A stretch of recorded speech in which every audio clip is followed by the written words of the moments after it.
A historic site gives special meaning and identity to a community. The Center Furnace Complex is so important to our county's heritage. In the 1700s, it marked our connection with the Revolutionary War. In the 1800s, it marked the start of the iron industry, the nation's largest business. And in the 1900s, it marked the development of a little agricultural college into one of the great universities in the nation.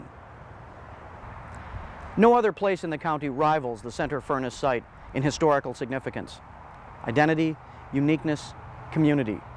This is a true memory place, worthy of being maintained and exhibited to the public in a respectful way. The Center Furnace story is the story of Pennsylvania's roots of iron.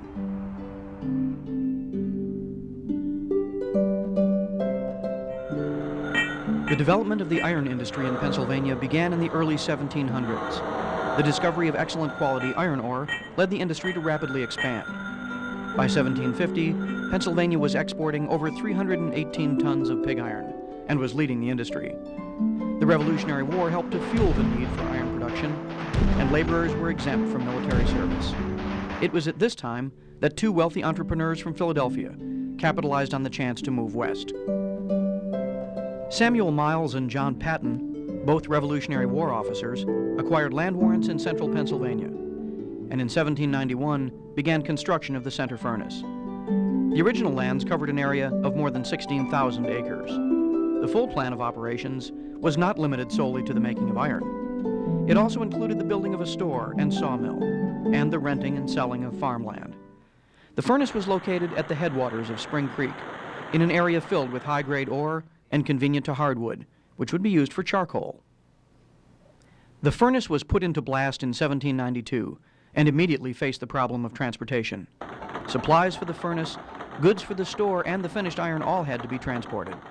Pittsburgh offered the highest price per ton for iron products, but it became too difficult and dangerous to transport through the wilderness to western Pennsylvania. Miles quickly financed the building of a canal, which led to the Susquehanna River. The city of Baltimore then provided the most easily accessible market for the iron. However, the price per ton was significantly lower than hoped for, and the furnace saw little profit. Local buyers helped the business to thrive for a while, but as new forges and furnaces came into blast, the local competition grew bitter and profits declined. In one last attempt to turn the business around, Miles and Patton began to lease more of their lands to farmers, hoping to bring more settlement and wealth to the area. But it was too little, too late. By 1805, both men had passed away, and within 5 years, the furnace went out of blast. For the next 17 years, the furnace lay dormant and fell into disrepair. However, the store and mills kept functioning to serve the flourishing little town that had grown up around it. The town was a little community of perhaps a dozen log cabins, a church, and a school. The labor system of the furnace, with its company store, had bound its employees to the town and served to make it a self-sufficient community. It was the heart of this small town that drew the interest of Colonel Miles' son to rebuild the family business. He sold the property to General James Irvin, a prominent politician, industrial leader, and public servant who would revive the old furnace and eventually play a key role in the founding of the Pennsylvania State University. The second period of the operation of Center Furnace encompassed the years 1826 to 1858. General Irvin made several improvements to central Pennsylvania's iron industry, including the building of turnpikes and canals, the rebuilding of local roads, and the investment into several different furnaces, all of which greatly increased productivity and profits. In 1842, he partnered with his sister's husband, Moses Thompson. Shortly after this, Thompson began to manage the furnace operations and made additions to the mansion to accommodate his growing family. The mansion sat atop a grassy knoll overlooking the Center Furnace community. Moses and Mary Irvin Thompson lived in the house with their 8 children. Mrs. Thompson was believed to be the primary decorator, caretaker, and hostess of the household, and took great pride in her children and their home. The Thompsons were extravagant and hosted grand parties to showcase their collections. Today, the house has been refurbished to closely resemble its original decor. Upon entering, a guest would see a grand étagère displaying artwork, literature, and beautiful decorations. Mirrors were placed in the hallways to make candles look brighter and to allow women to check their appearance. The visitors would be escorted into one of the grand parlors to await the arrival of other guests. In the music parlor, the Thompson women would entertain their company with singing and piano music.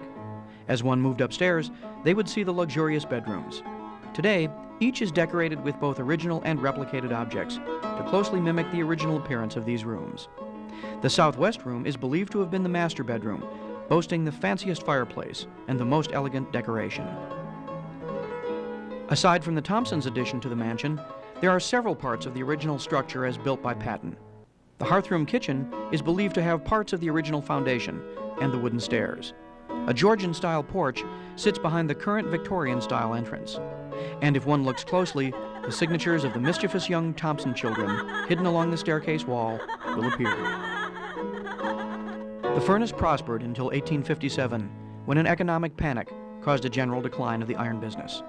Within a year, the first iron furnace in Centre County passed into history. The tide of iron production moved further westward, leaving behind the old abandoned stack and the old Iron Master's mansion as witnesses to the grandeur of bygone days. Centre County had slowly been changing into a prosperous agricultural society. There was a rapid growth of scientific and mechanized agriculture, which led community leaders throughout the state to realize the need for a farmers' high school. General Irvin donated 400 acres of land for the school, and in 1855, the Agricultural College of Pennsylvania was founded. Over the past 150 years, the tiny agricultural school has flourished into one of the greatest universities in the nation, boasting dozens of degree programs and an international reputation. Moses Thompson carried on the varied Centre Furnace enterprises until his death in 1891. Soon afterwards, the mansion was unoccupied and again fell into disrepair.